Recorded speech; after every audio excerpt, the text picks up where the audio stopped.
Dear Papa Dudut, mapagpalang araw po sa inyo, Papa Dudut. Sumunod po ako para ibahagi ang kwento namin ng kuya ko. Tawagin niyo na lamang po ako sa pangalang RV at yung kuya ko naman po ay tawagin niyo na lamang po sa pangalang Gerald. Binatilyo pa lamang po ako ay naglilingkod na ako sa simbahan. Nagsisimba ako tuwing linggo at hindi ako pumapalya. Maliban na lamang kung may sakit ako. Madalas akong tinatanong noon kung ano ba yung gusto kong hilingin sa Diyos, kung bakit palagi akong nagsisimba. Lagi ko naman silang sinasagot na hindi naman kailangan ng kapalit kung meron akong ginagawang pagdarasal tuwing linggo. Pero kung gaano po ako kaaktibo sa simbahan ay kabaliktaran naman po nito ang Kuya Gerald ko. Papadudot pareho pong relihiyoso ang mga magulang namin kaya gusto po nila na maging ganon din kami ni Kuya. Ang problema ay maloko at pasaway ang kapatid ko. Kaya madalas akong napapahamak dahil sa kanya. Mabait naman siya pagdating sa akin pero hindi ko maintindihan kung bakit bigla na lang naging malayo ang loob niya sa mga magulang namin. Hindi na siya nakikinig at halos hindi na rin niya nire-respeto sila nanay at tatay. Hanggang sa bigla na lamang naglaya si Kuya Gerald. Wala kaming balita sa kanya sa loob ng 7 taon.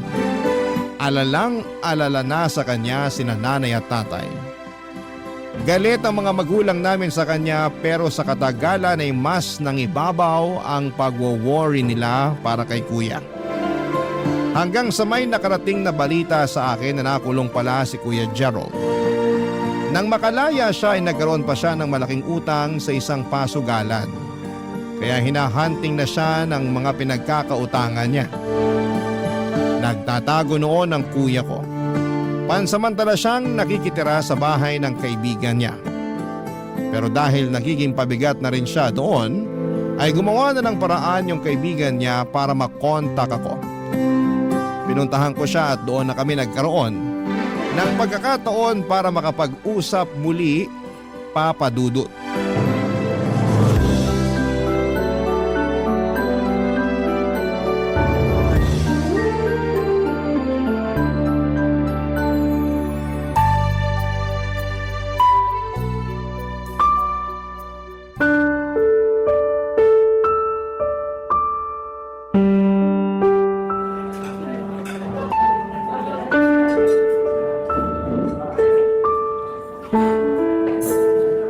Kuya, nakulong ka pala? Bakit hindi ka man lang nagsabi sa amin nung nagkakaproblema ka na? Natulungan ka pa sana ni nanay at tatay. Ano na maaasahan ko sa mga yon? Parang ikaw nga lang yung anak nila eh. Palagi na lang yung mga mali ko yung nakikita nila. Lalo na si tatay. Nag-aalala rin sila sa'yo. Ang tagal ka na naming hinahanap. Bakit naman ako hanapin ni nanay at tatay? Para ipamukha sa akin na patapon lang yung buhay ko? Hindi naman sa ganon, kuya. Siyempre may nagawa ka ring mali noon kaya hindi mo sila masisisi kung magagalit sila sa'yo. Puro ka pakikipagbasag ulo. Tapos bigla ka pang nawala na parang bula. Kaya mo ba ako hinahanap para sabihin sa akin yan? Kuya, hinanap kita kasi nag-aalala kami sa'yo. Teka, bakit ka ba nakulong? Wala ka nang pakialam dun. Kuya naman, may pakialam ako kasi kapatid kita. Akala mo ba masaya ako na kapatid kita? Kasumpa-sumpa ka na maging kapatid para sabihin ko sa'yo. Kahit gusto kong gumawa ng tama, wala pa rin namang silbi. Kasi ikaw lang yung lagi nakikita ni nanay at tatay. Mali ka nang iniisip, kuya. Mahal ka nila. Na-appreciate naman nila yung mga ginagawa mo eh. Kuya, gustong-gusto ka na nilang makasama. Kaya please, sabihin mo sa akin kung anong problema para matulungan ka namin. At para makabalik ka na sa amin. Di na ako babalik sa bahay na yun. Parang ibabalik mo lang ulit ako sa kulungan kapag sumama ako sa'yo. Kausapin mo na lang si nanay at tatay, maiintindihan ka nila. Kung maiintindihan nila. Wala. Wala nakakaintindi sa akin sa pamilya natin. Kaya umalis ka na. Hindi ko kailangan yung tulong nyo. Kuya, hindi ka na pwedeng bumalik sa tinutuluyan mo ngayon. Hindi na nila gusto na doon ka pa nakatira. Sa bahay ka na lang. Kahit wala ka pang trabaho ngayon, tatanggapin ka pa rin naman ng mga magulang natin. O kung gusto mo, Doon ka na lang muna sa bahay namin ng asawa ko. Asawa? May asawa ka na? Oo kuya, ang tagal ko nang gustong ibalita sa'yo. Ikaw nga rin dapat yung best man ko pero hindi pa rin namin alam noon kung saan ka hahanapin. Eh di congrats. Buti ka pa. Malaya ka na sa mga magulang mo. Hindi naman nila ako ginawang bilanggo kuya. Hindi mo yun naramdaman kasi ikaw yung paborito nilang anak. Yung matino, matalino, madasalin. Ikaw lahat yun eh. Hindi ako yung kagaya mo na kayang buruhin yung sarili sa simbahan. Wala naman ako mapapala kakasimba eh. Nagsasayang lang ako ng oras dun. Diyan ka nagkakamali kuya. Hindi pagsasayang ng oras yung paglalaan ng panahon para makinig sa mga salita Kaya ng... tumigil ka na, ayoko na makinig sa'yo. Naririndi na ako sa mga sinasabi mo. Kaya kung pwede umuwi ka na lang. Ha? Pakisabi sa nanay at tatay mo, hindi na ako babalik sa bahay. Di bali na magpalaboy-laboy ako. Kesa naman habang buhay nila akong insultuhin. Kuya, wag mo namang sabihin yan. Umuwi ka na. Sasamahan kita. Kahit ako na yung kumausap sa kanila. Basta bumalik ka lang. Tama na, RV. Matanda na ako. Kaya ko na sarili ko. Umuwi ka na. Tsaka ilagay mo to sa kokote mo ha. Wag mo na ulit akong pupuntahan dito. Naintindihan mo? Papadudot galit sa mga magulang namin si Kuya Gerald dahil pakiramdam niya ay nawalan siya ng kalayaan noong pinaiwas siya sa mga kabarkada niya. Bukod sa madalas siyang masangkot sa gulo ay nakakarating din sa amin na iba-iba yung mga babaeng nakakasama ni Kuya. Inaalala ng mga magulang namin na baka makabuntis si Kuya at hindi naman niya mapanagutan dahil hindi niya kayang magseryoso sa isang relasyon. Kung nagawang talikuran ni Kuya ang pamilya namin, ganon din kadali para sa kanya na talikuran ang pananampalataya niya sa Diyos noong mga panahong yon. Para sa kanya isang malaking kalokohan lamang yung paniniwala namin kaya kahit na anong gawin namin ay hindi namin siya makumbinse. Sa kabila ng pagpapaalala at pagpapaiwas ng mga magulang namin kay Kuya sa mga barkada niya, ay hindi pa rin namin siya napigilan. Nung umalis siya sa bahay ay mas lalong na-stress si nanay nang isa-isang nakarating sa amin ang mga kalokohang ginawa ng kuya ko. At isa na nga roon yung kinakatakutang mangyari ng mga magulang namin, ang makabuntis si Kuya Gerald.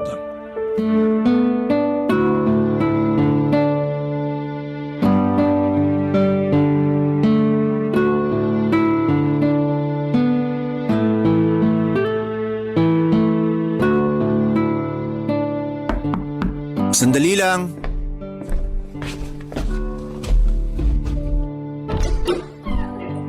Kuya? Paano mo nahanap tong bahay ko? Nagtanong-tanong ako sa mga kaibigan mo. Pumunta ka ba kina nanay? Hindi. Ikaw naman talaga yung sadya ko eh. Ay, akala ko pa naman kakausapin mo na sina nanay at tatay kaya ka bumalik. Nandito ako para makausap ka. Pwede bang pakinggan mo muna yung sasabihin ko? Halika, pasok ka. Ganda pala nitong bahay mo. Pinagawa mo ba to o binili mo? Binili, tapos paunti-unting pinarenovate. Ah, maganda. Mukhang nakakaluwag-luwag ka na. Balita ko, tinuloy mo yung pagiging engineer mo. Akala ko talaga noon magpapari ka eh. Umaga hanggang gabi, puro dasal na lang ginagawa mo. Buti sana kung naririnig ka talaga nung pinagdadasalan mo. Kuya, please. Huwag mo namang insultuhin yung mga ginagawa ko. Walang masama sa pagdarasal. At alam ko sa puso ko na naririnig ng Diyos lahat ng mga dasal ko.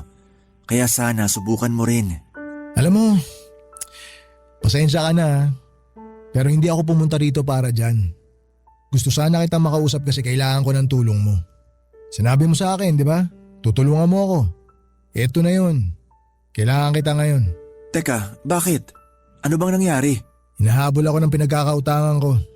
Pinagbantaan na nila yung buhay ko, kaya lumayo muna ako dun sa tinutuluyan ko. Kailangan ko magtago. Baka pwedeng dito na muna ako sa bahay mo. Kuya naman, hindi ka pa nga nakakabayad sa inutangan mo noon, may panibago na naman ngayon? RV, pakiusap naman, tsaka na natin pag-usapan yan. payagan mo na muna ako makituloy dito. Hindi naman ako magtatagal eh. Maghahanap naman ako ng trabaho. Sige kuya, pero kapag may trabaho ka na, pag-ipunan mo yung mga utang mo para hindi mo na kailangan magtago o tumakas sa kanila. Mapapahama ka lang yan eh. Oo, pangako. Pag-iipunan ko tapos babayaran ko lahat ng utang ko. Ay, kumain ka na ba? Kakaluto ko lang para sa tanghalian. Hindi pa ako kumakain mula kagabi. Halika na kuya, sabayin mo na ako kumain. Sige, salamat. Sino yung tumatawa? Anak mo? Oo, anak ko. Iniwan ko muna siya naglalaro sa kwarto. Wow, may anak ka na pala. Ibang klase ka talaga ah. Ang bilis mo. Naunahan mo pa ako magkaanak. Ilang taon na siya? 7 years old na siya. Ha? Ibig sabihin nung lumayas ako sa bahay, nagkaanak ka na agad? Mahabang kwento kuya. Tsaka na lang natin pag-usapan. Pero teka, ano palang pangalan niya? Hero. Hero yung pangalan niya. Ayos ah. Ganda ng pangalan, lalaking lalaki. Naalala ko nung mga bata pa tayo, sinabi mo sa akin na kapag magkakaanak ka, Hero yung ipapangalan mo. Kasi gusto mo malapit lang sa pangalan ko. Yun nga yung dahilan kaya Hero yung pinangalan ko sa kanya. Pwede ko ba siya makausap? Para makilala naman niya yung pogi niyang tito. Hindi pwede kuya. Ha? Bakit naman? Hindi pa siya sanay makipag-usap sa mga hindi niya kilala. Kailangan niya munang masanay na nakikita ka niya rito bago mo siya kausapin. Bakit may ganun pa? Ano ibig sabihin nun? May autism si Hero. Hindi siya agad-agad nagiging komportable sa mga bagong nakakausap niya. Kaya kung kakausapin mo siya kuya, please, maging gentle ka sa kanya. O sige, sabi mo eh. At kung dito ka natitira sa bahay, may mga ipapakiusap lang sana ako sa'yo. Ano yun? Iwasan mo sana yung kahit anong bad words na maririnig ni Hero. Kung may gusto kang sabihin sa akin o kung sakaling magalit ka, sa labas tayo mag-uusap, hindi sa maririnig ng bata. Sus, yun lang ba? Walang problema sa akin yun. Sige na, maghahain ka na. Gutom na ako eh. Papadudot walang kaalam-alam si Kuya Gerald na yung batang inaakala niya na anak ko ay anak niya pala. Noong lumaya siya sa bahay ay pinuntahan kami ng ex-girlfriend niya na nabuntis niya. Naitago niyo na lamang po sa pangalang Nika. Pero dahil estudyante pa lamang si Nika at hindi tanggap ng mga magulang nito ang pagbubuntis, ay sa amin ito iniwan ng bata. Nangako naman ito na magtatapos lamang muna ng pag-aaral at maghahanap ng trabaho. Pagkatapos daw noon ay babalikan ito sa amin si Hero. Pero 7 taon na yung lumipas kahit anino ni Nika ay hindi na namin nakita pa. At ang tanging pag-asa na lang namin na magkaroon pa ng magulang si Hero ay ang pagbabalik ni Kuya Gerald. Pero dahil matagal siyang nawala, kami na muna ng asawa ko ang kumupkop sa kanya dahil matanda na ang mga magulang namin para mag-alaga pa ng bata. Lalo na't espesyal ang pangangailangan ni Hero. Papadudot wala naman akong balak na ipagdamot kay Kuya Gerald ang pamangkin ko. Pero bago ko sabihin sa kanya na may anak siya, gusto ko munang makasigurado noon na maayos na ang buhay niya at kaya na niyang magpakaama sa bata. Ayokong maramdaman ng bata na hindi ito tanggap ni Kuya kaya ginawa ko muna ang lahat para matulungan ang kapatid ko na maayos ang buhay niya. Higit sa lahat ay para maibalik ang pananampalataya niya na matagal nang nawala, Papadudot. Barangay Love Stories. Barangay Love Stories. Papadudot, maayos naman si Kuya sa unang buwan ng pagtira niya sa bahay namin ng asawa ko. Sumusunod siya sa mga napag-usapan namin at hindi siya sumisigaw, hindi siya nagbabanggit ng kahit na anong masasamang salita na hindi pwedeng marinig ni Hero. At higit sa lahat ay tumagal siya sa pinasukan niyang trabaho. Hanggang first year college lang ang natapos niya at hindi na niya naituloy ang kurso niya dahil sa madalas niya na paglalakwatsa. Kaya naman hindi naging madali sa kanya na makahanap ng mapapasukan. Hanggang natanggap siya bilang sales representative sa isang department store sa mall na malapit lang sa inuuwian namin.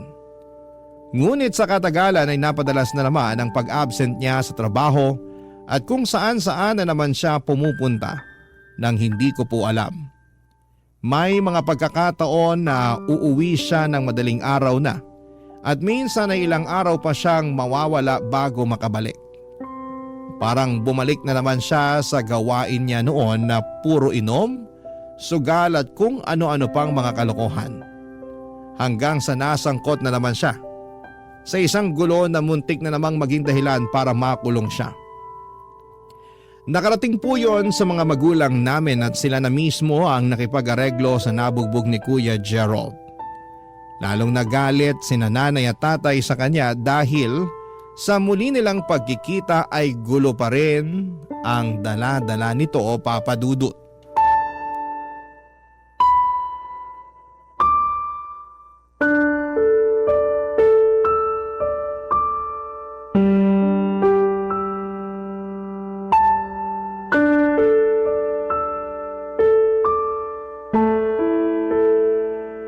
Kuya, pwede ba tayo mag-usap? Nakapag-usap na kami ni nanay at tatay. Ang dami na nilang sinabi sa akin.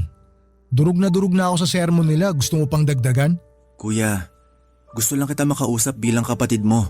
Hindi ako si nanay at mas lalong hindi ako si tatay. May gusto lang akong itanong. Naguguluhan na kasi ako sa mga ginagawa mo eh. Kung bakit ka nagkakaganyan. Huwag mo na lang kasing pakialaman yung buhay ko para matahimik din yung sayo. Hindi pa ba sapat na masaya ka na sa pamilya mo? May asawa at anak ka na. Kung masira man o magkandaletse-letse yung buhay ko, problema ko na yon. Problema ko rin yun. Hindi ko hayaang masira yung buhay mo dahil may... Kailangan mong ayusin yung buhay mo, kuya. Ba't ba gustong gusto mo na ayusin yung buhay ko? Eh ikaw, kuya. Bakit ka nagkakaganyan? Ano ba yung problema? At napakahirap sa'yo na pakisamahan kami. Gusto lang namin na mapabuti ka. Hindi ako masaya sa gusto niyong buhay para sa akin. Hindi ko gusto yung kagaya ng ginagawa mo na masyado ka nagpapakabaliw sa pagsisimba mo na yan. Ano bang mapapala niyo sa pagsisimba? Ni hindi niyo nga alam kung totoo ba yung Diyos. Nasasabi mo yan kasi hanggang ngayon galit ka pa rin sa amin.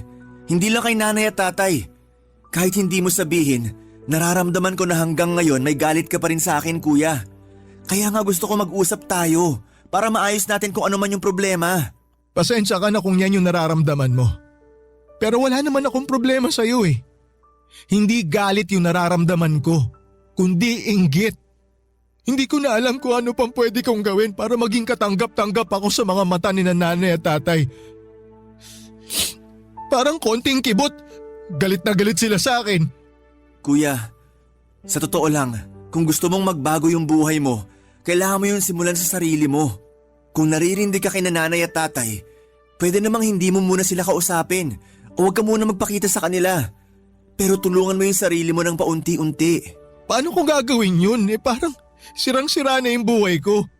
Hindi ko alam kung saan pa ako uhugot ng lakas para ayusin lahat eh. Wala nang aayusin. Patapon na yung buhay ko. Kuya, kung aayusin mo lang yung buhay mo, may naghihintay sa'yo na sigurado ako na ikatutuwa mo. Kaya please, tigilan mo na yung pagbibisyo mo at lumayo ka na sa barkada mong masama yung impluwensya sa'yo. Hindi mo sila kailangan. Kapag may nangyaring masama sa'yo, hindi mo rin naman sila maasahan eh. Hindi naman masama na magkaroon ka ng kaibigan. Pero piliin mo yung alam mong makakabuti sa'yo. Hindi yung dadalhin ka sa kapahamakan tapos iiwan ka lang sa ere. Kahit gawin ko yan, wala naman na akong trabaho eh. Wala na akong mukha na ihaharap sa mga magulang natin. Pwede ka namang maghanap ulit. Kung gusto mo, ako pa magre-recommenda sa'yo eh. Pero bago ko gawin yon, samahan mo muna ako. Papadudot matapos po ang ilang taon ay muling nakatungtong sa simbahan si Kuya Gerald. Nung una ay halos ayaw niyang sumama sa akin. Ang sabi niya ay nakakahiya raw dahil baka may makakita sa kanya na kakilala niya at pagtawanan lamang siya. Pero hindi ako sumuko sa pagkukumbinsi sa kanya, Papa Dudut. Matapos nga yung misa ay napansin ko na naapektuhan si Kuya sa homily ni Father noong araw na yon. Nagpanggap na lamang ako noon na hindi ko yon napansin para hindi siya makaramdam ng hiya. Papa Dudut, paglabas namin ng simbahan akala ko ay magiging maayos na ang lahat. Pero muli na namang nag-alinlangan si Kuya Gerald kung tama ba yung ginagawa niya. Naiintindihan ko naman na hindi ganoon kadali yung pagbabalik loob niya. Kaya hindi ko siya pinilit. Hinayaan ko na kusa niyang ma-realize kung gaano kagaan sa kalooban ang magtiwala sa Panginoon at humingi ng tulong kapag nahihirapan na siya. Sa bawat araw na lumilipas ay hindi lang yung kagustuhang magbagong buhay ang nakita ko kay Kuya. Napansin ko rin noon na nagiging malapit na ang loob niya kay Hiro. Mas naging malawak ang pangunawa niya. Yung bang napakaangas niya sa labas ng bahay, pero pagdating kay Hiro, ibang katauhan yung nakikita ko. Siguro ilukso ng dugo yung nararamdaman niya nang makita niya yung anak niya. Pero hindi ko alam noon kung yun na ba ang tamang panahon para sabihin ko sa kanya na mag-ama sila. At para masagot yun ay humingi ako noon ng sign kay Lord Papa Dudut.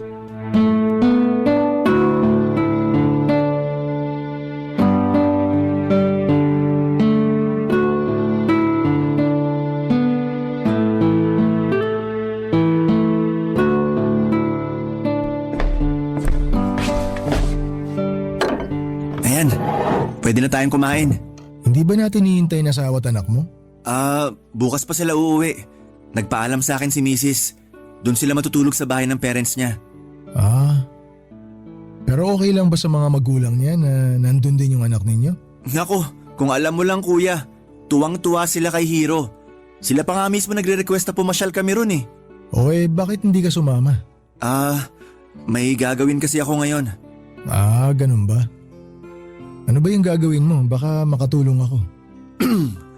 Ang totoo, ikaw talaga yung dahilan kung bakit hindi ako sumama sa kanila. Ha? Bakit naman ako ang dahilan? Eto, para sa'yo talaga yan. Lampin. Anong gagawin ko rito? Hindi naman siguro ako babalik sa pagkabata, di ba? Alam mo ba kung kanino yan? Siyempre hindi. Teka, kanino ba to? Sa anak mo kuya. Anak ko? Nagbibiro ka ba? Paano naman ako magkakaanak ang tagal ko ngang nawala? Bago ka pa maglayas noon, may nabuntis ka kuya. Si Nika. Pumunta siya sa bahay para manghingi ng tulong. Hinahanap ka niya kasi ikaw daw yung nakabuntis sa kanya. Akala nga namin nung una, niloloko lang kami ni Nika kasi iniwan niya sa amin yung bata para makapagpatuloy siya sa pag-aaral niya. Pero habang lumalaki si Hiro, nakikita ka namin sa kanya kuya.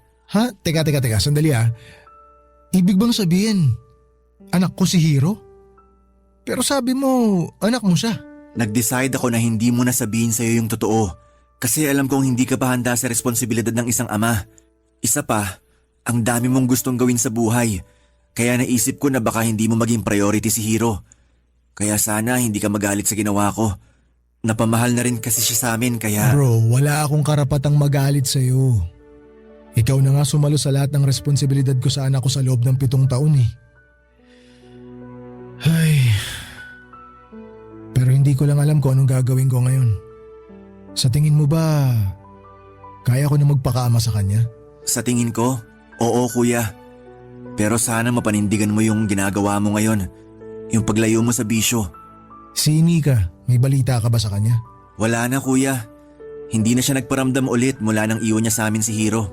Wala ba siyang ibang sinabi o ibinilin sa'yo? Wala kuya. Ang sabi niya lang nung nagkwento siya, ex-girlfriend mo na siya. Binigay niya sa amin yung bata kasi hindi raw tanggap ng mga magulang niya na magkakaanak siya ng ganun kaaga. Ay, kasalanan ko kung bakit nangyari yun. Pinilit ko lang naman si Nika na maging kami. Sobrang lala ako nun. Matagal niya nang gusto makipaghiwalay sa akin pero ayaw ko lang pumayag kaya ayun. Napilitan na lang siya sa relasyon namin. Hanggang sa nabuntis ko na nga siya. Sandali, alam mo na nabuntis mo siya? Oo. Isa yun sa dahilan kung bakit ako lumayo. Akala ko noon hindi ko na makikita yung anak ko kasi alam ko na ilalayo siya ni Nika sa akin. Kaya nagulat ako nung sabihin mo na ako pala ang tatay ni Hiro. Nagsinungaling pa ako sa'yo nung sinabi ko na Naunahan mo pa akong magkaanak. Anong plano mo ngayon, kuya? Hindi ko alam. Sa totoo lang wala akong plano. Pero susubukan ko. Susubukan at kakayanin ko na magpakaama kay Hiro. Papadudot, ramdam ko noon na nakaramdam ng takot si Kuya Gerald nang malaman niyang si Hiro ang anak niya. Natakot siya hindi dahil sa responsibilidad kundi dahil hindi niya alam kung deserve ba niya ng isang kagaya niya na magkaroon ng anak na kasing bait at kasing sweet ni Hiro. Nagkamali ako sa akala ko noon na hindi niya agad matatanggap ang anak niya. Nang magkaroon sila ni Hiro ng pagkakataon na makapagbanding bilang mag-ama ay nakita ko at naramdaman ko kung paano niya pahalagahan yung bata. Yung dating kuya na kilala ko na basagulero, palainom at walang pakialam sa nararamdaman ng isang babae ay kaya rin palang magmahal ng isang batang inosente. Papadudot, medyo napanatag na ako noon dahil alam kong kayang-kaya ng magpakaama ni Kuya Gerald kay Hiro. Nagtinu siya sa trabaho niya at sinigurado niyang na ibibigay niya lahat ng mga kailangan ng anak niya. Ang kaso, may isa siyang hindi nagawa noon.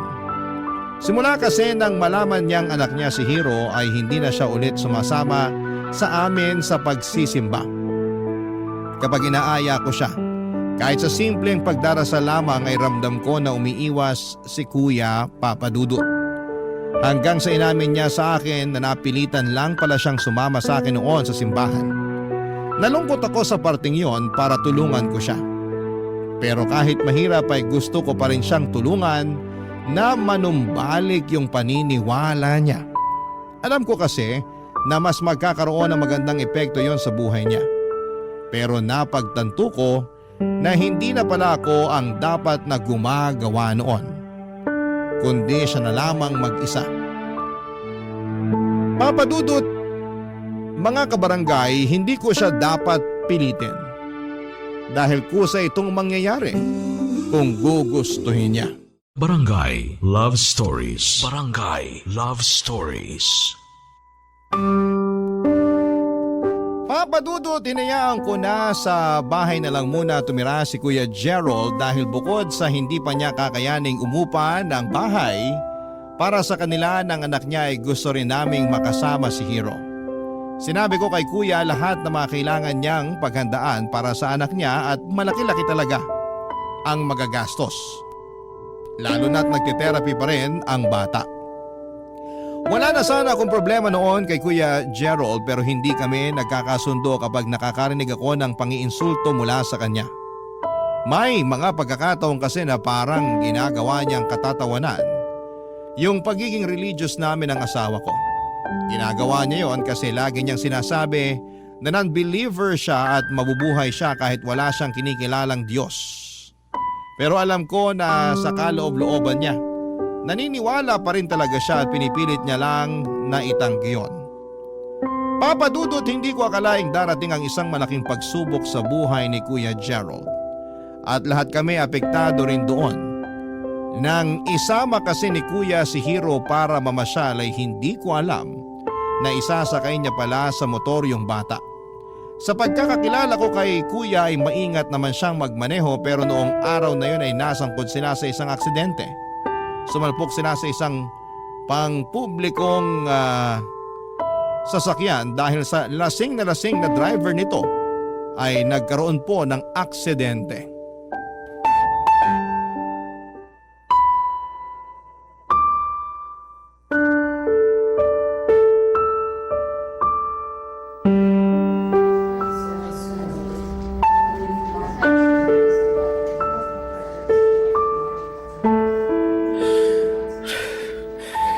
RV, bakit ganun?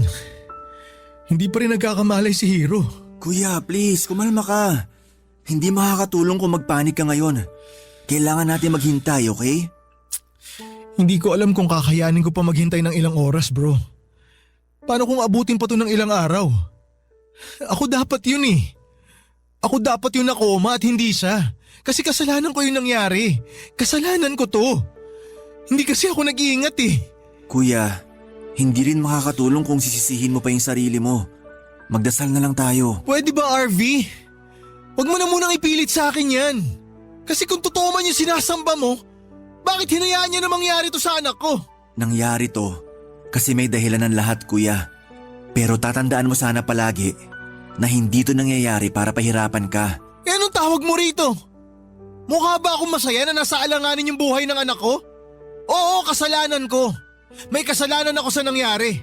Pero kung totoo yung pinaniniwalaan mo, napigilan niya dapat yung nangyaring aksidente. Hindi sana napahamak si Hero. Ang Diyos ba talaga ang dapat nasisihin sa nangyari, kuya? Tayo yung gumagawa ng desisyon para sa mga bagay-bagay. Ginagabayan at sinasamahan niya tayo. Pero tayo pa rin yung nag-iisip at kumikilos ayon sa gusto natin. Walang may gusto sa nangyari. Kung mahal mo si Hero at nag-aalala ka sa kanya, ganon din kami. At alam ko rin na may kakayahan naman yung mga doktor. Pwede tayo magtiwala sa kanila. Pero may mawawala ba sa atin kapag sinubukan natin magdasal at humingi ng tulong sa Diyos, kuya? Kuya, alam ko naguguluhan ka pa ngayon at maraming tumatakbo sa isip mo. Pero alam mo sa sarili mo kung ano yung makakapagbigay sa'yo ng kapanatagan ngayon. Huwag mong suluhin yan. Itaas mo sa Panginoon at sigurado ako na hindi ka niya bibiguin. Subukan mo lang, kuya. Wala namang mawawala. Hindi mo kailangan dalhin mag-isa yung problema, kuya. Nandito ako. Kami ni nanay at tatay. Hindi ka naman namin iiwan na mag-isa rito. Siya nga pala, kuya. Nakausap na ni nanay at tatay yung nakabangga sa inyo. Sasagutin na lang daw niya yung lahat ng gastusin dito sa ospital. Gusto makipag-areglo. Pero sabi namin, kakausapin ka muna namin kung balak mo magsampa ng kaso. Ayoko na munang isipin yan. Hindi ako aalis dito sa ospital hanggat hindi pa nagigising si Hero. Kailangan ko yung anak ko, bro. Pinago niya yung buhay ko. Kung hindi dahil sa kanya, hindi ko maiisip na ayusin yung buhay ko ngayon eh.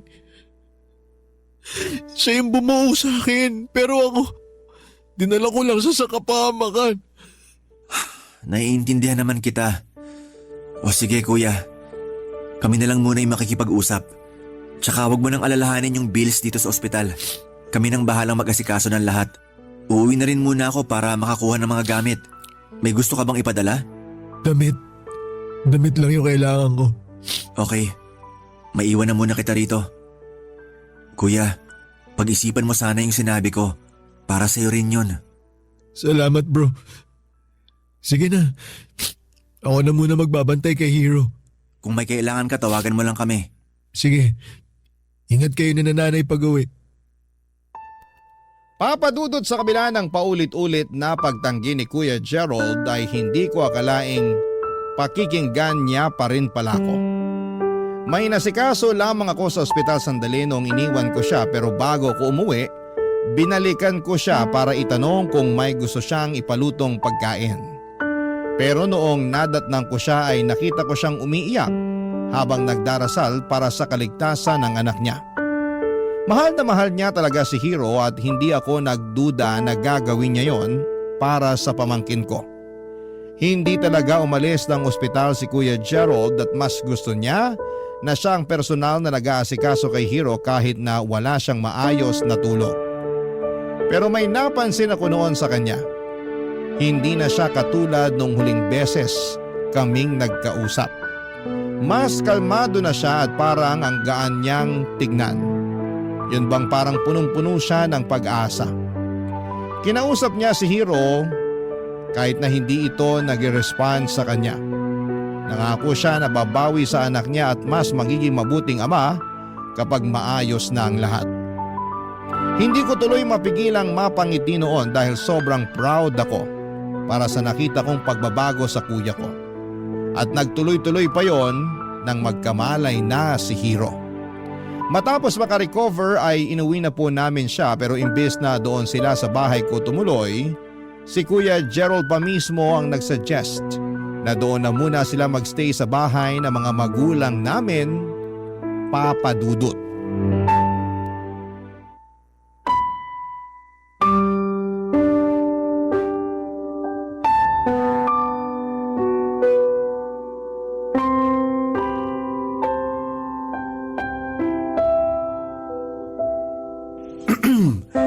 Parang iba yung ngiti mo ngayon, kuya. Ano ibig mong sabihin? Parang ang saya-saya mo kasi ngayon. Nakita ko kayo ni tatay nung nag-uusap kayo sa labas. Okay na ba kayo? Oo, okay na kami ni tatay.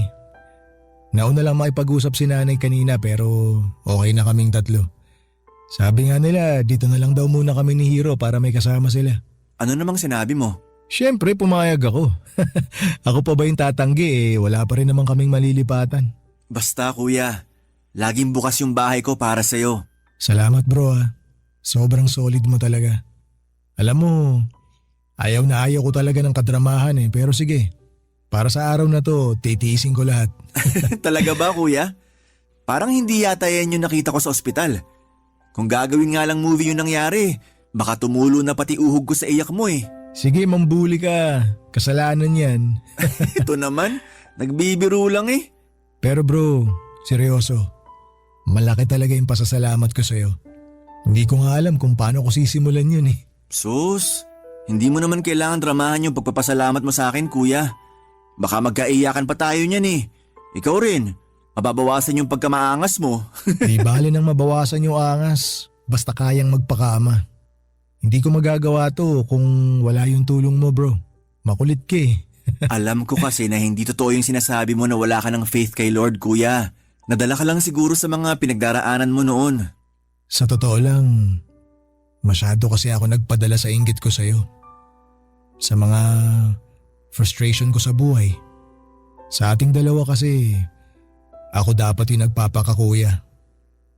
Dapat natapos ko yung pag-aaral ko. Hindi sana ako naging sakit sa ulo ni nanay at tatay. Pero wala Nadala ako ng barkada. Sabik na sabik ako makalaya pero napariwara naman. Hindi pa naman huli ang lahat kuya. Pwede ka pa mag-aral ulit kung gugustuhin mo lang. Alam mo ba, sabi ni tatay, may naipon daw siya. At kung maisipan mo raw na bumalik sa pag-aaral, hindi raw siya magdadalawang isip na gamitin yun sa'yo. Hindi ba kahihiyan yun? Lalo na nakulong na ako noon. Sirang-sira na ako bro. Hindi totoo yan kuya. Hindi ka pa sirang-sira. May pagkakataon ka pa para makabawi sa sarili mo. Mag-aral ka. Pwede mo naman iwanan kina nanay si Hiro o kaya kumuha ka na mag-aalaga sa kanya. Gaya ng ginawa namin noon.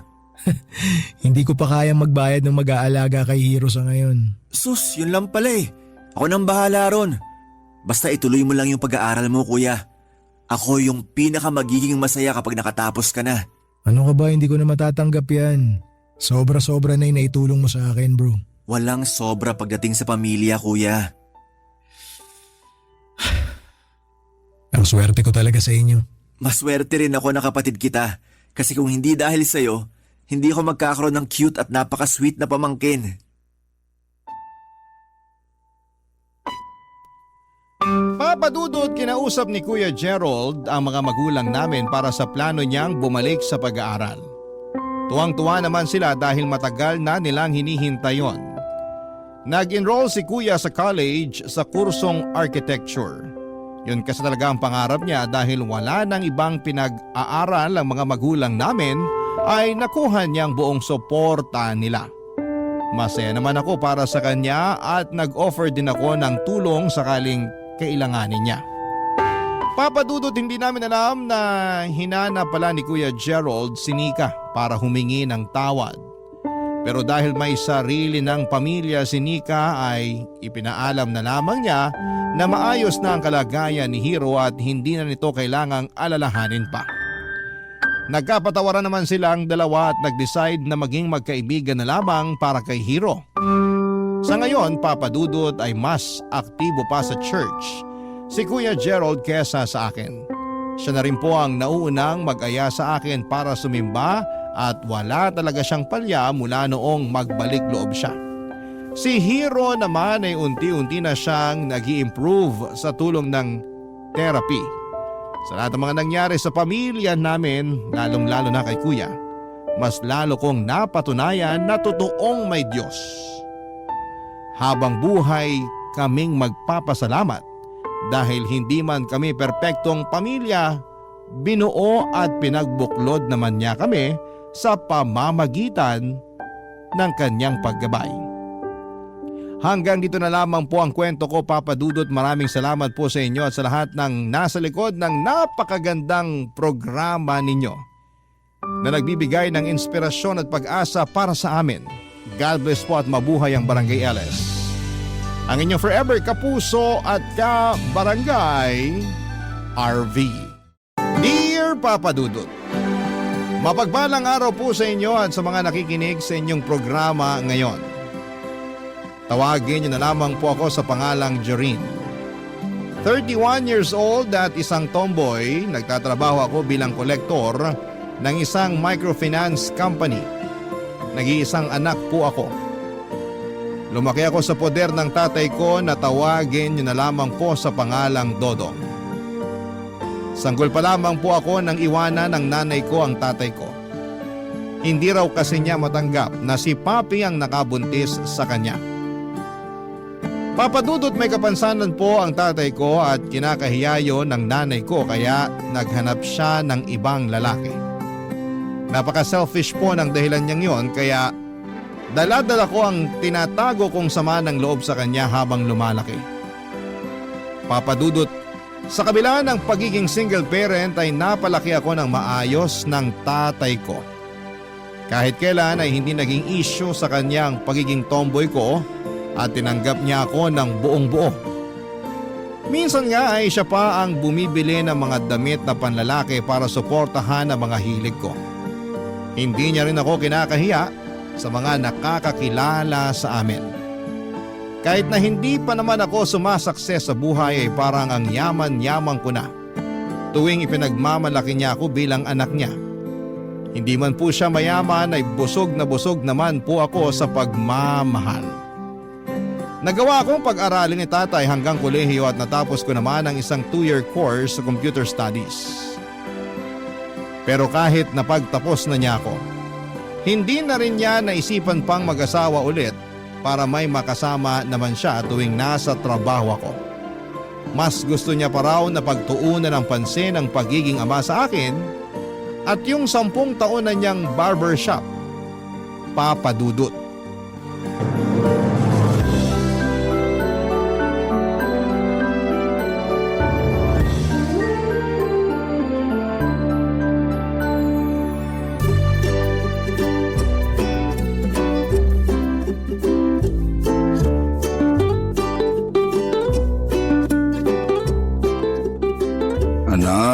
Gising na. Malilate ka na sa trabaho mo.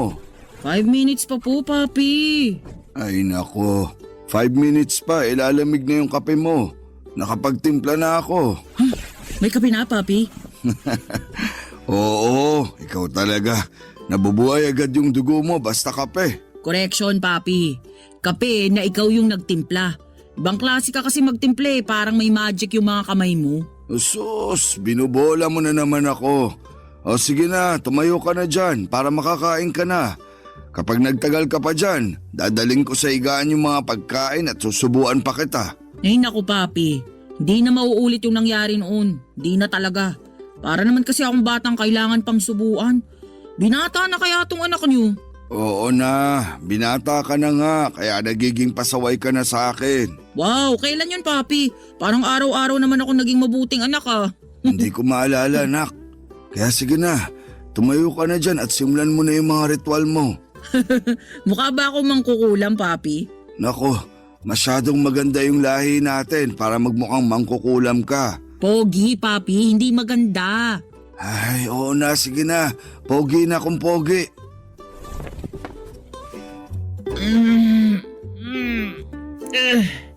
Kung pwede lang talaga na hindi na muna pumasok ngayon, matutulog na lang ako maghapon. Anak, kung gusto mo magpahinga muna, huwag mong pilitin yung sarili mo. Ako na lang muna magtatrabaho para sa ating dalawa. Yan naman ang hindi pwede, Papi.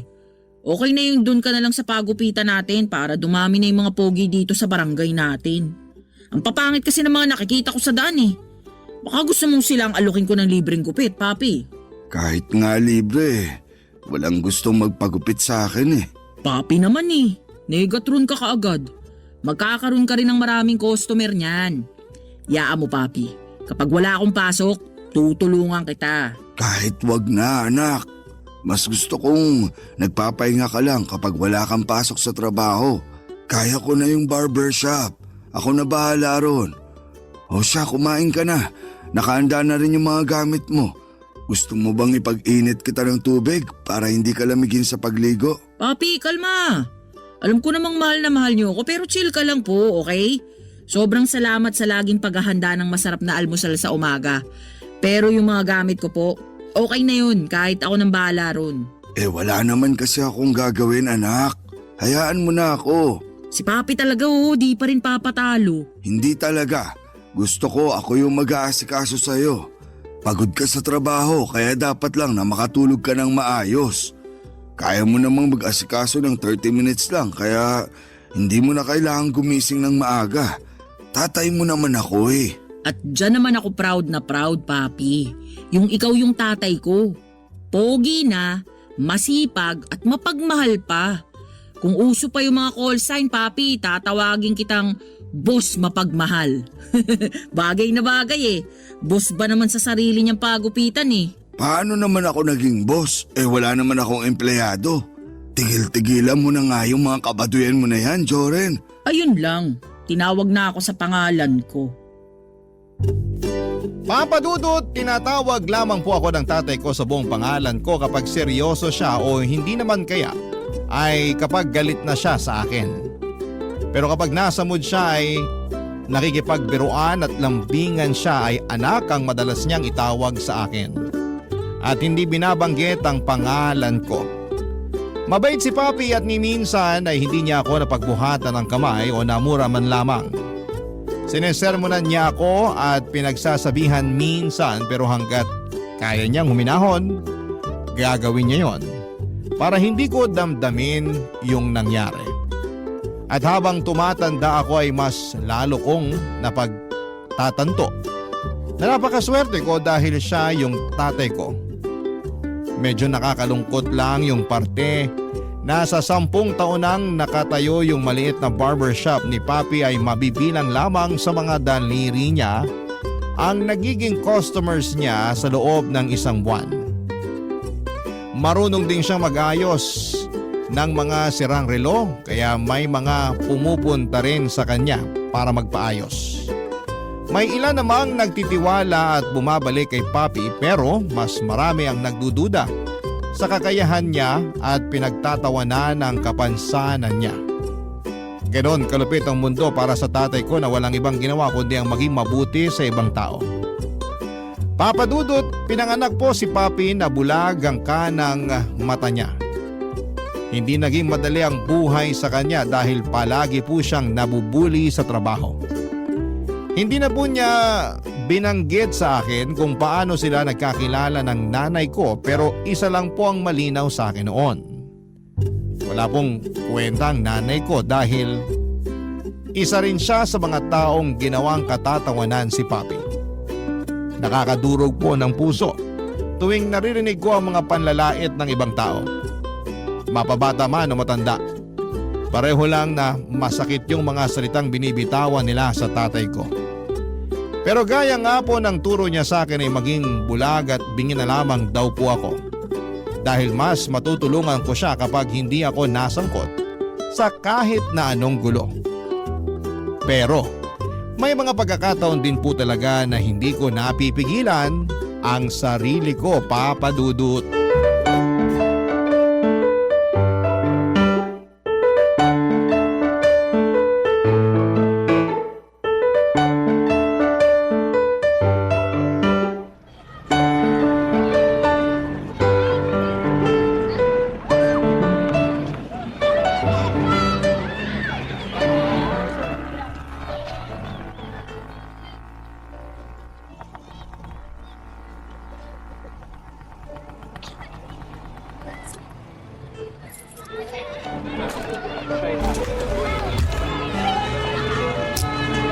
Ay, nakauwi rin sa wakas. Hoy, Joren! Buti naman nakauwi ka na. Oh, ano naman sa inyo kung nakauwi na ako? Nag-aabang kayo ng pasalubong? Anong akala mo sa akin sabik sa pasalubong? May anak akong nasa abroad, no? Alam ko po, Aling Nelay. Ang totoo, alam na nga po ng buong barangay na nasa Singapore yung anak nyo sa sobrang chismosa nyo eh. Ano bang pakialam mo kung chismosa ako? Wala po sana akong pakialam kahit makipagchismisan pa kayo hanggang dun sa kabilang bayan. Kung gusto nyo, hanggang kalapit probinsya pa eh. Pero kapag narinig ko na namang ichinichismis nyo si Papi, lalagyan ko talaga ng duct tape yung bibig ninyo. Sus! Kung ayaw mo pinag-uusapan yung tatay mong pikit, iuwi mo na. Tingnan mo, maghapon na naman nag-aabang ng customer sa barbershop niya wala namang dumarating. Nagmumukha lang siyang tanga sa kakahintay. May customer man o wala, labas na kayo ron. Kung doon nalilibang si Papi, hindi ko siya pipigilan. At kayo naman, Aling Melay, kung hindi kayo masaya sa buhay nyo at ayaw nyong nakikita yung tatay ko, tumira na lang kayo sa bundok, yung malayong malayo. Ba't loko ka? Pinapalayas mo ba ako rito? Kung gusto nyo lang naman, Aling Melay, pero pabor sa amin kung sakali. Che! Kapag nawala ako rito, mawawalan na ng maganda sa barangay na to. Paano kasi? Ang papangit nyo. At least kami may kilay, buong buo. Yung sa inyo, drawing na lang. Kapag nabasa, lalo nang lalapad yung paliparan ninyo. Bastos! Sartalo talaga kayo, Aling Melay. Tama po yan, umuwi na kayo. Itulog nyo na lang po yan. Baka may tumubo pang buhok kahit pa isa-isa lang. Joren, Ay, Papi, pumasok ka sa bahay. Mag-usap tayo.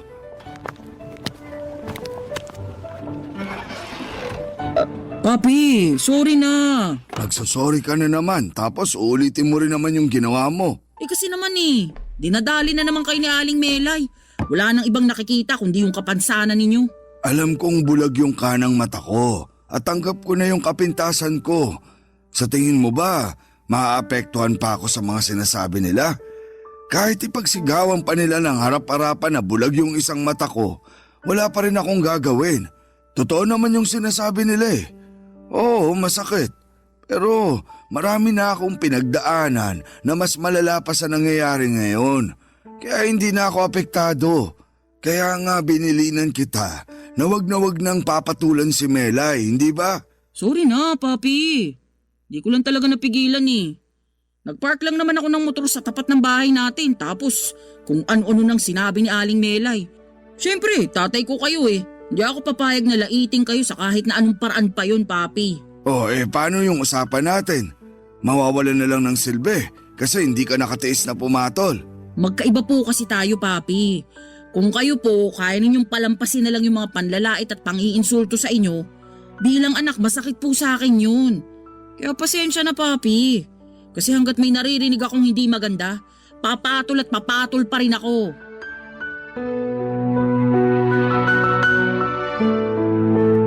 Papadudot, hindi po yun ang unang beses na nagkasagutan kami ni Aling Melay. Maraming beses na niyang pinag-inita ng tatay ko kahit na wala namang ginagawang masama sa kanya. Hindi ko po kasi maintindihan noon kung bakit inis na inis sa aming mag-ama si Aling Melay, kaya hindi ko rin mapigilan ang sarili ko na patulan siya. 7 taon na pong byuda si Aling Melay at isa lang ang anak niya na umalis pa para magtrabaho sa Singapore. Mag-isa lamang siya sa bahay nila kaya madalas siyang nakikipag-umpukan sa mga kapwa niya chismosa doon sa bingguhan sa amin. Pero noong nagkasagutan ulit kami, pauwi dapat siya sa bahay niya. Bukod sa panlalait, nakakarating din sa akin noon na sinisiraan ni Aling Melay si Papi kaya nawawala ng customer sa paggupitan. Ipinagkakalat niyang pangit daw gumupit at mahal pa ang singil. Dahil sa mga taong kagaya ni Aling Melay, mas lalo ako naging matapang at matatag para sa tatay ko. Wala po akong pakialam noon kahit na pinagchichismisan na rin ako ng mga kapitbahay namin. Nangako po kasi ako sa sarili ko na gagawin ko ang lahat.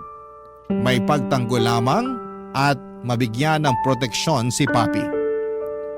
Papadudo tungkol naman sa buhay pag-ibig ko dahil alam kong tanggap ni Papi na tomboy ako. Nakampante ako na hindi kami magkakaproblema kapag naisipan ko nang magkaroon ng karelasyon. Pero nang ipakilala ko na ang babaeng nililigawan ko ng panahong yon, ay hindi ko po inaasahan ang magiging reaksyon ng tatay ko. Barangay Love Stories. Barangay Love Stories. Papa Dudut, batid ko po noon na tanggap ako ni Papi.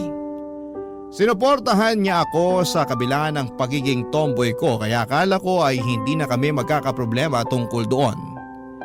Pero noong time na po na yon ay hindi ko po agad nasabi kay Papi na may nililigawan ako. Tawagin niyo na lamang po siya sa pangalang Bia. Mas matanda lang ako ng 1 taon sa kanya. Nagkakilala kami sa supermarket kung saan po siya nagtatrabaho bilang manager. Hindi ko akalain na pareho pala kaming tomboy. Kumpara po kasi sa akin ay mas babae siyang kumilos at manamit. Maayos din siya sa sarili niya kaya hindi yon mahalata sa kanya. Ang kaso nga lang ay hindi pa raw siya out noong nagkakilala kami. Kaya kailangan niyang ipakita sa mga kakilala niya na babaeng babae siya. Mabait at responsableng anak si Bia. Isa yon sa mga nagustuhan ko sa kanya, Papa Dudut. Noong tinanong ko siya kung pwede ko ba siyang ligawan ay pumayag naman siya. At doon na nga po ako nag-decide na ipakilala siya sa tatay ko. Pero hindi ko po inaasahang imbes na harapin at pakisamahan ay sinabihan ako ni Papi na ihatid na si Bia pa uwi. Sa sobrang hiya ko po noon kay Bia ay halos hindi na ako tumigil sa kakahingi ng pasensya. Mabuti na lamang at hindi siya nagalit at iniintindi na lamang niya ang mga nangyari, Papa Dudut.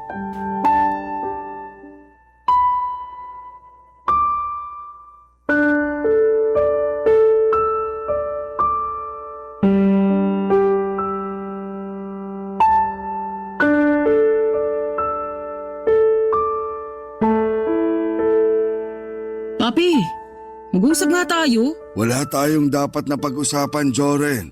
Magpapahinga na ako. Papi, kailangan nyo ba talagang gawin yun? Kung hindi nyo gusto si Bia para sa akin, maiintindihan ko naman po yun eh. Pero yung pinauwi nyo siya at hindi man lang hinarap ng maayos, Papi naman. Masisisi mo ba ako? Ni minsan nga, wala kang binanggit sa akin na may nagugustuhan ka na palang babae. Tapos ngayon, bigla mo na lang dadalhin dito. Akala ko po ba tanggap nyo na tomboy ako? Oo, tanggap kita kahit ano ka pa. Pero sana, sinasabi mo sa akin na may balak ka na palang ligawan bago ka man lang magdala ng babae rito. Paano ko sasabihin? Baka ko nga sanang sorpresahin kayo. Kala ko kasi matutuwa kayo na magkaka-girlfriend na ako. Hindi naman pala. Sa tingin mo ba, hinahadlangan ko yung kaligayahan mo? Papi naman, wala naman po akong sinasabing ganyan. Ang pinupunto ko lang, parang hindi nyo kayang maging masaya para sa akin. Kaya ko, anak. Ano po yun, Paps? Bakit pinahiya nyo ako kay Bia? Pasensya ka na, anak. Hindi naman sa hindi ko gusto si Bia para sa'yo. Nalulungkot lang ako kasi baka kapag naisipan nyo nang magsama, iwan mo na ako. Baka bigla kang magbago. Parang hindi ko na kayang mabuhay na mag-isa lang, anak. Gusto ko yung napagsisilbihan pa rin kita. Papi, magkaka-girlfriend pa lang po ako. Hindi pa ako mag-aasawa. At saka malabo naman kaming maikasal kung sakali. Pero kahit na magmahalan pa kami ni Bia, hindi naman po ako mawawala. Solid tayo, di ba Papi? Pasensya ka na talaga, anak. Pinangunahan ka ba naman ng tatay mo eh? Ay, sa susunod kasi Papi, pag-usapan muna natin para nagkakaintindihan tayo.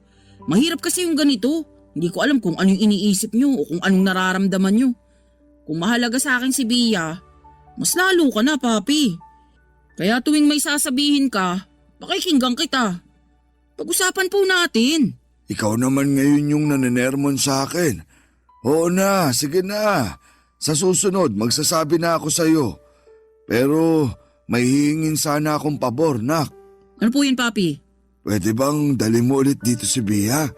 Para makahingi man lang sana ako sa kanya ng pasensya. Nakausap ko na siya. At ayos na sa kanya yung nangyari, kaya huwag niyo na pong isipin yun. Pero mas maganda pa rin kung masasabi ko ng harapan, anak. Huwag kayong mag-alala. Isasama ko ulit siya rito. Pero baka sa susunod na linggo na lang. Busy na siya sa trabaho eh. Ayos lang naman, anak. Ay, ano ba tong nagawa ko? Sana lang hindi ako sungitan ng nililigawan mo kapag nagkita kami ulit. Hindi po ganun si Bia. Malawak yung pangunawa niya kaya hindi niya dadamdamin yung nangyari. Pero hindi ko itatanggi. Nasaktan siya, papi. Yung pamilya niya siguradong hindi matatanggap kapag inamin niya na hindi siya straight. Tapos nung nalaman niya na tanggap niyo ako, akala niya matatanggap niyo rin siya eh. Hindi sa kinukonsensya kita, papi ha, pero yun talaga yung naramdaman niya eh. Pero ngayong naiintindihan ko na rin kung bakit ganun yung naging reaction niyo. Gusto ko pong ipaalam na hindi ako galit sa inyo. Okay tayo, papi. Okay na rin ako, anak. Papadudot, naiintindihan ko rin naman po noon si Papi nang sabihin niyang natatakot siyang maiwan na mag-isa. Mula pagkabata kasi ay sa akin na niya ibinuhos ang oras at panahon niya kaya wala na siyang pagkakataon na magkaroon pa ng bagong kinakasama. Nagkausap na rin naman sila ni Bia at mabilis lamang silang nagkasundo. Sabi kasi sa atensyon ng isang ama si Bia. Hindi niya raw naranasang makipagbiruan sa tatay niya dahil masyado itong masungit at palaging seryoso. Papadudot, dahil sa amin ni Bia ay parang na-inspired din po noon na magka-love life si Papi. Masayahin naman talaga siyang tao pero noong time na yon, iba na ang mga ngiti niya at madalas na rin siyang pumuporma kahit sa pagupitan lang naman ang punta niya. Wala naman siyang naikukwento sa akin kaya wala akong ideya noon kung may nagugustuhan na ba siya o kung trip niya lamang talagang mag-ayos. Papadudot, may napansin din ako noon kay Aling Melay. Hindi na niya madalas na pinag-iinitan si Papi. Pero may time na nagtanong siya sa akin tungkol kay Bia. Akala niya si Papi ang nanliligaw kay Bia noong time na yon. Sinakyan ko lamang kung ano ang alam niya. Ang kaso'y mas lalo yata siyang nainis sa tatay ko. Hanggang sa may nakapagkwento sa akin na madalas palang pinapansin ni Aling Melay si Papi. Yung mga madalas kasama ni Aling Melay sa bingguhan ang nagsabi sa akin na inamin daw niya na may gusto siya sa tatay ko noong medyo nakainom siya. Tumawa lang naman ako noon dahil alam ko namang hindi siya gusto ni Papi. Malabong magustuhan nila ang isa't isa. Yon ang pinapaniwalaan ko, Papadudot.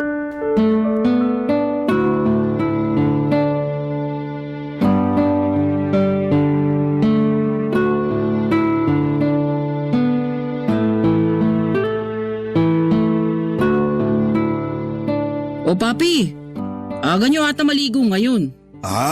Malinsangan kasi, anak. We, baka may lakad kayo papi ha. Naka-wax pa yung buhok mo oh. Pero teka, wax po ba yan o laway? Plema, anak. Yun ang sekreto. Kaya palaging maayos yung buhok ng papi mo. May sikreto ka pala papi. Pero seryoso, ngayon lang kitang nakitang ganyan. Ano namang ibig mong sabihin? Yung ganyan, nag-aayos kayo, pumuporma. Tsaka tignan nyo yung mukha nyo papi oh. Namumula yung magkabilang pisngi mo. Natural glow ba yan o in love ka na? Kilalang kilala kita papi. Bigla kang nauubo kapag may iniiwasan kang tanong. Ano nga ulit yung tanong mo? Kung in love ka na po ba? Bakit mo naman naisip yan? Wala lang. Marami lang akong napapansin sa'yo papi. At kung in love ka nga, wala namang kaso sa akin yun. May asim ka pa eh. Pag kulang na lang yung asim, nandyan lang naman si Aling Melay. Asim ng mukha nun eh. Papi, baka iba na yan ha? Paanong iba? Kinikilala pa lang naman namin yung isa't isa. Ha? Anong kinikilala? Yung ubo nyo yung tinutukoy ko papi. Ha? Akala ko naman kung ano na. Wala naman tong ubo ko, nak. May bumara lang sa lalamunan May ko. sinabi ka kanina papi. Si Aling Melay? Siya ba yung dahilan kaya ka nagpapapogi ng ganyan? Kinikilala pa lang naman namin yung isa't isa, anak. Kinikilala? Sa dami ng paninira niya sa inyo? Baka nga kabisado niya na yung buong pagkatao niyo, papi. Sa dinami-rami naman po ng babae sa mundo, yung tao pa na talagang wagas kung mang-insulto yung napili nyo, papi naman. Anak, nagsorry na sa akin si Melay. Sino ba naman ako para hindi siya patawarin? Mukha namang totoo yung ipinapakita niya. Talaga po, papi? Naniwala kayo kaagad dun sa babaeng yun? Eh baka nga po pinagtitripan lang kayo nun. Sa ugali ni Aling Melay at sa kaartihan nun sa buhay, malabo niya kayong magustuhan. Anak, bigyan mo naman ng pagkakataon si Melay na patunayang nagsisisi na siya sa mga nasabi niya noon at sa mga paninira niya sa akin. Kahit kausapin mo lang siya. Sige na naman, anak. Nako, hindi po papi. Kahit lumuhod pa siya sa harapan ko o dalhan niya ako ng kung ano-ano, hindi na magbabago yung tingin ko sa kanya. At hindi ko rin po basta-basta makakalimutan yung mga pang-iinsultong ginawa niya sa inyo. Papi, wag naman sana kayong magpapadala agad sa kaunting kabutihang pinapakita ng babaeng yun. Baka pagsisihan nyo yan pagdating ng araw. Anak, isang pagkakataon lang. Sige na, kahit para sa akin na lang. Hindi po papi. Marami po akong kayang gawin para sa inyo. Kaya kong makipagpatayan para sa inyo. O kahit i-donate ko pa tong isang kidney ko kapag kailangan nyo. Pero yung makipag-ayos ako kay Aling Melay at maniwalang gusto ka niya, malabo yon, papi. Hindi na ba talaga magbabago yung isip mo? Huwag naman masyadong matigas ang puso mo, anak. Kayo pa talaga nagsasabi niyan sa akin, papi? Sa dami ng pinagdaanan natin, ano pong inaasahan nyo? Hindi po ako basta-basta na lang lalambot. Lalo na sa isang taong walang ibang ginawa kundi pestehin yung buhay natin. Maghanap na lang kayo ng ibang babae, papi. Kasi kung ipipilit nyo si Aling Melay, maghanap na rin po kayo ng ibang anak.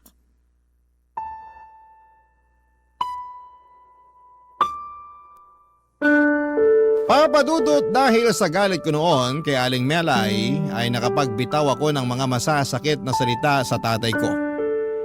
Hindi ko man po siya minura pero batid ko pong mas masakit pa yung sinabi ko na maghanap na lamang siya ng ibang anak. Ilang araw po kaming walang kibuan ni Papi. Nainis ako at nasaktan naman siya sa ginawa ko. Pero kahit na hindi kami nag-uusap, ipinagluluto niya pa rin ako at inihahanda ang mga gamit ko tuwing papasok sa trabaho. Ang tanging naiba lang noon ay hindi na niya ako ginigising. Sinasadya na lamang niya na mag-ingay sa kusina para magising ako. Umabot pa po yun ng 1 linggo at yun na ang pinakamahabang panahon na hindi kami nag-usap ng tatay ko. Hindi na po siya nakikipagkita kay Aling Melay at napansin ko rin na hindi siya lumalabas ng bahay. Ilang araw nang sarado ang pagupitan niya. Doon na po ako hindi nakatiis, papadudot. Na-realize ko po kasi na hindi ako kayang ipagpalit ni Papi sa kahit na ano. Kahit na sa mismong kaligayahan pa niya ang nakasalalay. Barangay Love Stories. Barangay Love Stories. Sa 1 linggong hindi namin pag-uusap ni Papi ay marami po akong napagtanto, papadudot. Una na roon, yung kung gaano ako kamahal ng tatay ko. Naisip ko rin yung mga sakripisyo niya at yung palagi niyang paglalaan ng mas malawak na pangunawa para sa akin. Samantalang ako ay ipinagdadamot ko na maging masaya siya. Hindi ko siya mapagbigyan sa isang bagay na maaaring magpasaya sa kanya. Papadudot, kinausap na rin ako ni Bia tungkol doon. At pinayuhan niya ako na ako na mismo ang magbaba ng pride para magkaayos kami ni Papi. Ako naman po talaga yung nakapagbitiw ng masasakit na salita. Nasaktan ko po si Papi pero nanatili pa rin siya sa tabi ko at hindi ako pinabayaan sa kabila ng hindi namin pagkakaunawaan. Doon ko mas lalong napagtanto kung gaano ako kaswerte na anak niya ako at siyang magulang na nagpalaki sa akin. Kaya naman hindi ko na pinatagal pa yung tampuhan namin at nag-decide na akong suyuin si Papi, papadudot.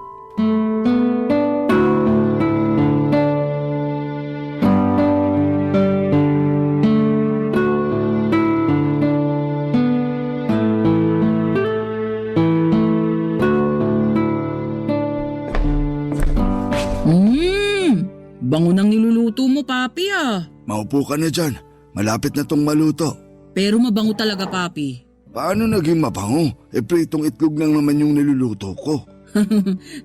Basta luto mo, Papi. Binobola mo na naman ako. Mas gusto kong bulahin ka araw-araw kaysa sa hindi tayo nag-uusap.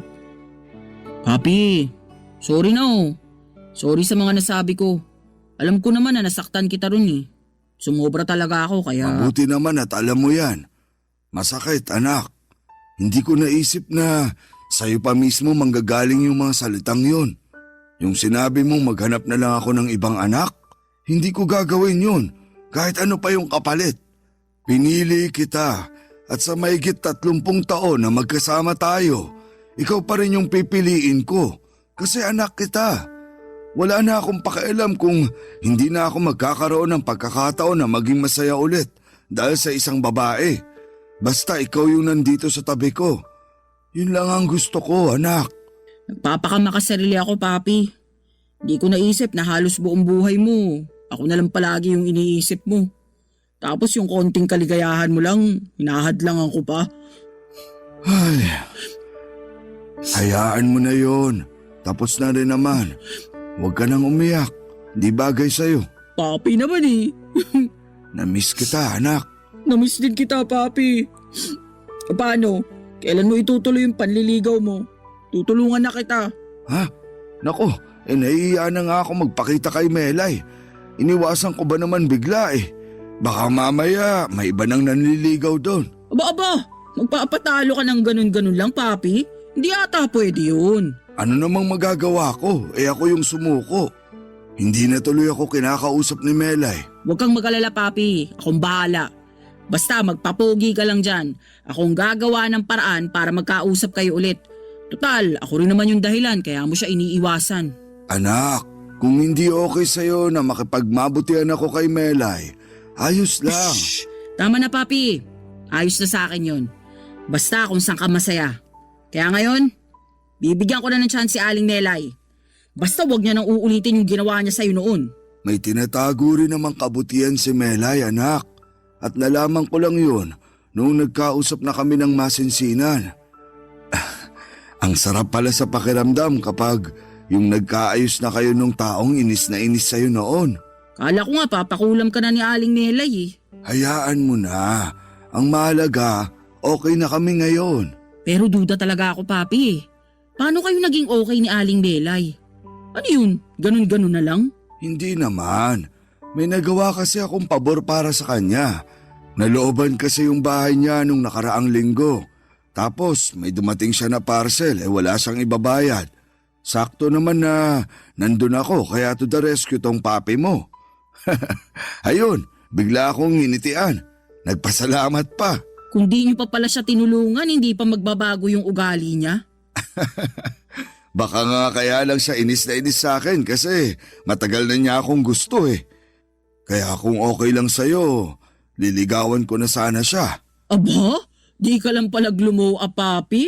Tumatapang na rin.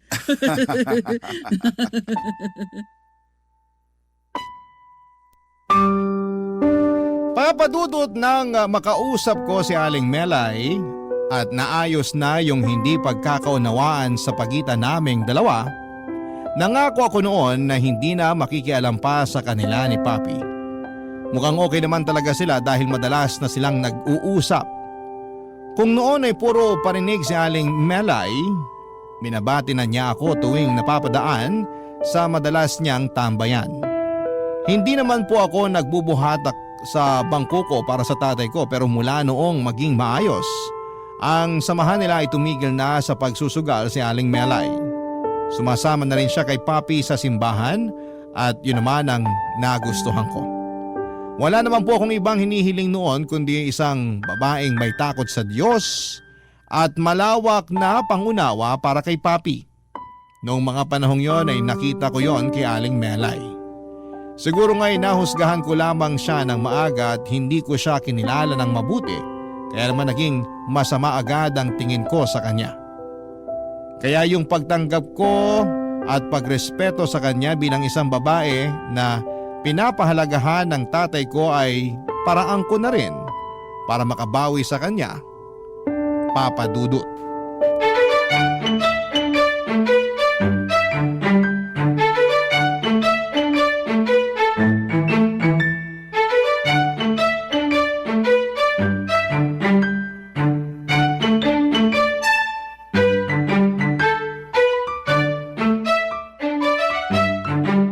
Papi, ba't di ka pa kumakain? Patapos na ako. Oh.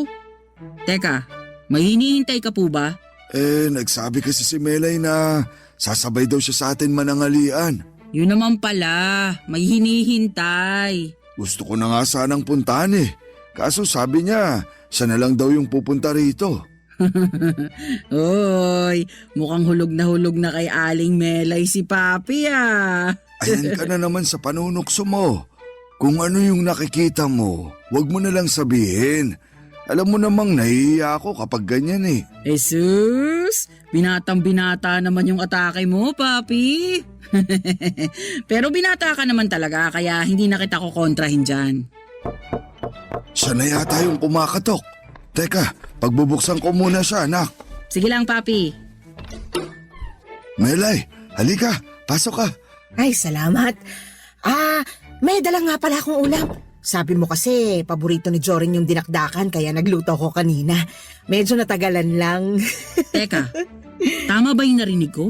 May dala kang dinakdakan, Aling Melay?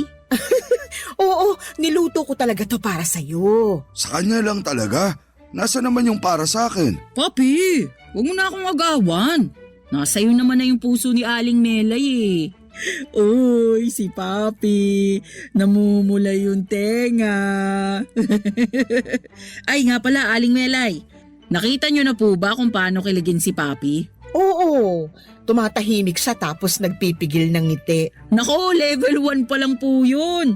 Tumatalon-talon talaga yan si Papi kapag kilig na. Ay nako, huwag ka nagpapapaniwala dyan sa anak ko. Palagi niya akong pinagtitripan. Upo ka, sabayin mo na akong kumain. Nauna na kasi si Joren. Di pa kaya ako tapos, Papi. Lalo na pag may dalang ulam si Aling Melay. Siyempre titikbang ko muna yan. Ito para sa'yo talaga to. Huwag mo nang bigyan yung papi mo. Sa susunod na lang siya kasi gulay dapat yung kinakain niya. Ipagluluto ko na lang siya. Tignan mo nga naman, Papi, oh. Dati ikaw lang yung palaging nagluluto. Ngayon, ikaw na yung ipinagluluto. Uy, isang kiss naman dyan. Hoy, tumigil ka nga, Joren. Kumain ka na lang dyan. Punuin mo yung bibig mo para di ka na makapagsalita. Nakakatuwa talaga kayo mag-ama. Ganyan ba kayo araw-araw? Nako, Aling Melay, love language ni Papi yung awayin ako. Kaya kapag inaway ka niya, alam mo na, Aling Melay, patay na patay sa'yo si Papi. Sus Mariosep, kung ano-ano nang pinagsasasabi mo dyan. Hayaan mo na. Nakakatuwa nga magkwento tong anak mo eh. Tsaka marami pa kasi akong gustong malaman tungkol sa'yo. Nako, sa akin ka na lang magtanong. Baka kung ano pang ikwento sa'yo ng anak ko. Sige na, Papi. Para magkaroon kayo ng moment, aalis na muna ako. May date kasi kami ni Bia eh. Huwag magpapagabi. Enjoy! Enjoy rin kayo, Papi. O paano? Bachi na ako ha. Ay, binata na talaga yung anak ko. Papa Dudut, nagtuloy-tuloy na po noon yung magandang samahan ni na Papi at Aling Melay. Hanggang sa tuluyan na nga po silang nagsama sa iisang bubong. Sa bahay na namin tumira si Aling Melay. Hindi lang ako sanay na tawagin siyang tita o nanay, kaya Aling Melay pa rin ang tawag ko sa kanya. Wala naman daw problema sa kanya yun, pero kung sa usapang pagtanggap, masasabi ko po na higit pa sa 100%. Natanggap ko si Aling Melay bilang parte ng pamilya namin. Noon ko lang kasi nakita lahat ng mga magagandang ugali niya na sobrang nagustuhan ni Papi sa kanya. Naging magkatuwang sila sa paggupitan ni Papi dahil maraming kakilala si Aling Melay ay muling nabuhay yung passion ng tatay ko nang unti-unting nadagdagan ng mga customers niya. Hindi lang sa paggugupit kundi pati na rin sa pag-repair ng mga sirang relo. Tungkol naman po sa nanay ko ay wala pa rin po akong balita tungkol sa kanya at wala na rin naman po akong balak na kilalanin pa siya. Kung nasaan man siya ngayon, sana'y naihingi na niya ng tawad yung pang-iiwan niya sa amin ni Papi para sa isang makasariling dahilan. Pero masasabi ko po ngayon na hindi na ako galit sa kanya. Parang pinatawad ko na lamang po yung nanay ko kahit na hindi ko pa siya nakikita ng personal o nakakausap.